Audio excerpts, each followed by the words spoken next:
Hi అండి, welcome back to happy recipes. నేను మీ స్వప్నని. ఈరోజు వీడియోలో ఎంతో టేస్టీ అయిన బెండకాయను ఇలా ట్రై చేయండి. చాలా బాగుంటుంది, చాలా టేస్టీగా ఉంటుంది. బెండకాయ జిగురు అనేది లేకుండా మనకు పర్ఫెక్ట్గా రావాలి అంటే ఇలా నేను చూపించే పద్ధతిలో చేశారంటే చాలా బాగుంటుంది. తినని వాళ్ళు కూడా ఎంతో ఇష్టంగా తింటారు. పిల్లలు అయితే ఎప్పుడు ఇలానే చేసి పెట్టమంటారు, అంత బాగుంటుంది. కాబట్టి ఒకసారి ఇలా వీడియో కంప్లీట్గా చూసి ట్రై చేయండి. ఇప్పుడు దీన్ని ఎలా ప్రిపేర్ చేసుకోవాలనేది చూసేద్దాం. మరి ముందుగా నేను ఒక హాఫ్ కేజీ బెండకాయలను శుభ్రంగా కడిగేసుకొని ఒక క్లాత్తో తుడుచుకొని ఇలా ముక్కలుగా కట్ చేసుకున్నాను.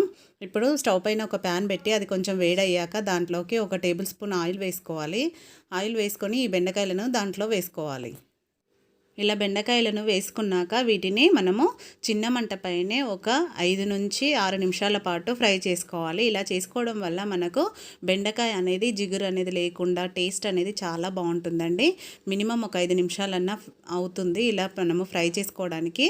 ఈ విధంగా చిన్న మంట పైనే ఫ్రై చేసుకోవాలి. మనకు జిగురు అనేది లేకుండా అవి పర్ఫెక్ట్గా ఫ్రై అయ్యి కర్రీ చేసినప్పుడు మనకు చాలా టేస్టీగా బాగుంటుంది. కాబట్టి తప్పకుండా ఇలా ఒకసారి ట్రై చేయండి. ట్రై చేయని వాళ్ళైతే ట్రై చేసి చూడండి, మీకే టేస్ట్ డిఫరెంట్ తెలిసిపోతుంది. చూడండి, ఇలా కంప్లీట్గా ఈ విధంగా అయ్యాక ఇప్పుడు స్టవ్ ఆఫ్ చేసుకోవాలి. స్టవ్ ఆఫ్ చేసుకున్నాక దీన్ని ఒక బౌల్లోకి తీసేసుకుందాం. ఈ బెండకాయలని ఒక బౌల్లోకి ఈ విధంగా తీసేసుకొని పక్కన పెట్టుకోవాలి. మళ్ళీ అదే కడాయి స్టవ్ పైన పెట్టేసుకొని దాంట్లోకి ఇప్పుడు మనం కర్రీ ప్రిపేర్ చేసుకుంటున్నాం కాబట్టి కొంచెం ఆయిల్ ఎక్కువే పడుతుంది బెండకాయకి. కాబట్టి 3 టేబుల్ స్పూన్ల ఆయిల్ వేసుకుంటున్నాను. మీరు కావాలంటే ఇంకొకటి కూడా వేసుకోవచ్చు. 3 టేబుల్ స్పూన్లు అనేది పర్ఫెక్ట్గా సరిపోతుంది. ఎక్కువ కావాలనుకుంటే వేసుకోవచ్చు. అలాగే దీంట్లోకి ఒక మీడియం సైజ్ ఉల్లిపాయను, ఒక 2-3 పచ్చిమిర్చిని ఇలా కట్ చేసి వేసుకోవాలి. ఉల్లిపాయ అనేది కొంచెం మెత్తగా అవ్వాలి, కలర్ చేంజ్ అయ్యే వరకు ఫ్రై చేసుకోవాలి. ఉల్లిపాయ తొందరగా వేగడం కోసం ఇప్పుడు దీంట్లోకి మనము కొంచెం సాల్ట్ యాడ్ చేసుకుందాము. కొద్దిగా ఉప్పు వేయడం వల్ల ఉల్లిపాయ అనేది తొందరగా మగ్గుతుంది కదా, సో అందుకని కొంచెం వేసుకొని ఇలా కలిపేసుకోవాలి. ఇలా కలుపుకొని ఇప్పుడు మూత పెట్టేసి చిన్న మంట పైనే పెట్టుకోవాలి. ఉల్లిపాయ మెత్తగా మగ్గుతుంది చిన్న మంట పైన పెట్టుకుంటే. మూత పెట్టేసుకుందాము. 1 నిమిషం తర్వాత చూస్తే ఉల్లిపాయ చూడండి దాదాపుగా దగ్గర పడింది కదా. ఒకసారి కలిపేసుకొని మళ్ళీ మూత పెట్టేసి ఇంకొంచెం మగ్గాలి ఉల్లిపాయ కాబట్టి ఇలా మధ్యలో కలుపుకోవాలి, లేదంటే సైడ్లు మాడిపోతుంది ఉల్లిపాయ అనేది. మీడియం ఫ్లేమ్లో పెట్టుకుంటే, అదే చిన్న మంట పైన పెట్టుకుంటే ఈజీగా దగ్గర పడుతుంది. ఇప్పుడు మూత పెట్టి 1 నిమిషం తర్వాత మళ్ళీ చూస్తే చూడండి దగ్గర పడిందిగా. ఇప్పుడు దీంట్లోకి కొద్దిగా కరివేపాకు వేసుకుంటున్నాను. అలాగే అల్లం వెల్లుల్లి పేస్ట్ కూడా వేసుకుందాం. ఇక్కడే అల్లం వెల్లుల్లి పేస్ట్ ఇలా వేసుకోవడం వల్ల మనము ఉల్లిపాయలలో ఫ్రై చేస్తే మంచి టేస్ట్ వస్తుంది. అలాగే అల్లం వెల్లుల్లి పేస్ట్కి పచ్చివాసన కూడా పోతుంది. ఇలా కలిపేసుకోవాలి. ఇలా కలిపేసుకున్నాక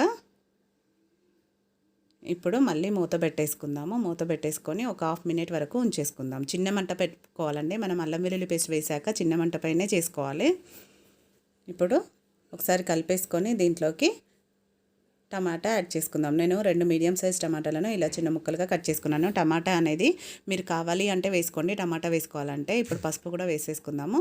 లేకపోతే మీరు టమాటా వేసుకోకపోతే మాత్రం కొంచెం పప్పులు ఏదైనా మినపప్పు కానీ పెసరపప్పు కానీ పోపులో వేసుకుంటే ఫ్రై చేసుకుంటే కూడా చాలా బాగుంటుంది బెండకాయ.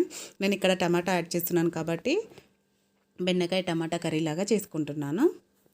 ఇప్పుడు టమాటా మగ్గాలి. 1 నిమిషం తర్వాత మూత తీస్తే టమాటా చూడండి మగ్గిపోయింది కదా. టమాటా కంప్లీట్గా మగ్గినాకనే మనం ఇక్కడ బెండకాయలు యాడ్ చేసుకోవాలి. ఇప్పుడు దీంట్లోకి మనం ఫ్రై చేసి పెట్టుకున్న బెండకాయలను యాడ్ చేసుకోవాలి. ఎందుకంటే బెండకాయలు దాదాపుగా ఉడికిపోయాయి కాబట్టి టమాటా పూర్తిగా మగ్గినాకనే బెండకాయలను వేసుకోవాలి. ఇప్పుడు కొంచెం నెమ్మదిగా కలిపేసుకోవాలి. కలిపేటప్పుడు కూడా కొంచెం జాగ్రత్తగా కలుపుకోవాలండి బెండకాయలని. ఈ విధంగా కలుపుకున్నాక ఇప్పుడు మూత పెట్టేసి చిన్న మంట పైన ఒక 2 నిమిషాల పాటు మగ్గనివ్వాలి. ఒక 2 నిమిషాల తర్వాత మళ్ళీ మూత తీస్తే బెండకాయ టమాటా అనేది కొద్దిగా ఫ్రై అయ్యి ఉంటాయి కదా. ఒకసారి ఇలా కింది నుంచి నీట్గా కలిపేసుకున్నాక ఇప్పుడు దీంట్లోకి స్పైసెస్ యాడ్ చేసుకుందాము. టేస్ట్కి సరిపడా కారం వేసుకోవాలి. మీరు ఎంత తింటారో దాన్ని బట్టి వేసుకోండి. అలాగే సాల్ట్ కూడా వేసుకోవాలి. మీరు ఇక్కడ కొంచెం పచ్చిమిర్చి పేస్ట్ వేసుకున్నా కూడా చాలా బాగుంటుంది. పచ్చిమిర్చి ఉప్పు మిక్సీ పట్టేసుకొని కూడా వేసుకోవచ్చు. అలా అయినా కూడా బెండకాయ కర్రీ చాలా బాగుంటుందండి. నేనైతే రెడ్ చిల్లీ పౌడర్ వేసుకున్నాను. మీరు కావాలంటే పచ్చిమిర్చితో కూడా ట్రై చేయండి, చాలా బాగుంటుంది. ఇలా మొత్తం కారం అంతా బెండకాయ టమాటాకి పట్టేలాగా కలిపేసుకోవాలి, కారం ఉప్పును. ఇలా కలుపుకున్నాక మళ్ళీ మూత పెట్టేసి 1 నుంచి 2 నిమిషాల పాటు చిన్న మంట పైన ఉడికించుకోవాలి. మూత పెట్టేసుకుందాము. చిన్న మంట పైన ఉడికించుకోవడం వల్ల మనకు టమాటాలో ఉన్న వాటర్ ఇలా లైట్గా వస్తుంది చూడండి. ఇలా వచ్చినప్పుడు దీన్ని ఒకసారి కలిపేసుకొని ఈ విధంగా కలిపేసుకొని మళ్ళీ మూత పెట్టి 1 నిమిషం పాటు ఉడికించుకోవాలి. ఎందుకంటే ఆ వచ్చిన వాటర్ కూడా ఉడికిపోతాయి కాబట్టి 1 నిమిషం పాటు చిన్న మంట పైన ఉడికించుకోవాలి. అప్పుడే మనకు బెండకాయ అనేది పర్ఫెక్ట్గా రెడీ అయిపోతుంది. చూడండి, రెడీ అయిపోయినట్టే మనకు పొడి పొడిగా మంచిగా వస్తుంది. కాబట్టి ఇలా ట్రై చేయండి. ఇప్పుడు లాస్ట్లో కొత్తిమీర యాడ్ చేసుకొని ఒకసారి కలిపేసుకొని స్టవ్ ఆఫ్ చేసేసుకోవడమే. స్టవ్ ఆఫ్ చేసేసుకున్నాక ఇప్పుడు దీన్ని ఒక బౌల్లోకి తీసేసుకోవడమే. చూడండి, పర్ఫెక్ట్గా రెడీ అయిపోయింది బెండకాయ అనేది. ఇప్పుడు దీన్ని ఒక బౌల్లోకి తీసేసుకుందాం. ఇప్పుడు ఈ కర్రీని మనము రోటీతో కానీ, రైస్తో కానీ, సాంబార్ కర్రీతో కానీ ఎలా తిన్నా చాలా బాగుంటుందండి. పిల్లలకైతే చపాతీతో చేసి పెట్టారనుకోండి చాలా చాలా టేస్టీగా ఉంటుంది. కాబట్టి తప్పకుండా ట్రై చేయండి, మీకు కూడా నచ్చుతుంది. మీరు ఇక్కడ పచ్చిమిర్చి పేస్ట్ వేశారంటే ఇంకా చాలా బాగుంటుంది. కాబట్టి తప్పకుండా ట్రై చేసి మీకు ఎలా కుదిరిందో కామెంట్ పెట్టండి. అలాగే ఈ వీడియో మీకు నచ్చినట్టయితే ఒక లైక్ చేయండి, మీ ఫ్రెండ్స్ రిలేటివ్స్తో షేర్ చేసుకోండి. మరిన్ని కొత్త రెసిపీస్ కోసం మన హ్యాపీ రెసిపీస్ ఛానల్ని వెంటనే సబ్స్క్రైబ్ చేసుకోండి. పక్కనే ఉన్న బెల్ బటన్ని కూడా యాక్టివేట్ చేసుకోండి. యాక్టివేట్ చేసుకుంటేనే మేము పెట్టే న్యూ రెసిపీస్ అన్నీ మీకు నోటిఫికేషన్లో వస్తుంది. వీడియో చూసిన వెంటనే లైక్ చేయడం మాత్రం మర్చిపోకండి. తప్పకుండా లైక్ చేయండి. Thank you for watching.